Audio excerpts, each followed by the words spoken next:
En ce mois des fiertés, il est temps pour moi de vous parler de ma transidentité et un petit peu tout ce qui m'a mené à la transidentité en elle-même.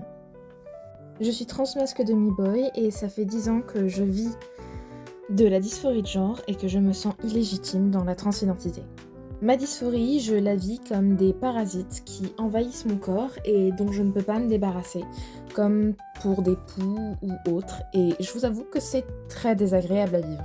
C'est au moment de la puberté que j'ai ressenti les premiers symptômes de la dysphorie et que j'ai essayé de masquer le plus possible en me disant ce n'est qu'une phase, ça va passer, etc. C'est juste la puberté, alors que non, c'est pas juste la puberté.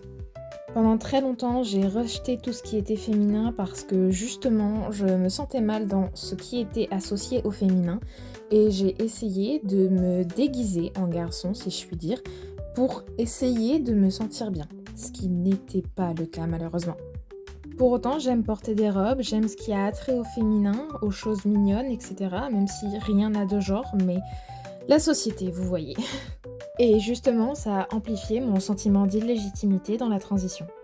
J'ai aussi longtemps vu la prise d'hormones comme étant obligatoire lors d'une transition, alors qu'au final, pas du tout, chacun vit sa transition comme il le sent.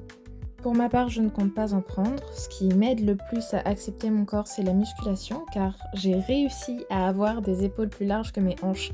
Et je vous avoue que me regarder dans le miroir de cette manière me fait du bien. Mais je sais qu'il y a encore des choses qui vont changer, comme notamment me faire retirer la poitrine. Mes parents sont contents que je sois heureux comme ça. Mes pronoms sont il et yel. J'accepte les surnoms gentils au féminin. Et joyeux mois des fiertés à tous ceux de la communauté.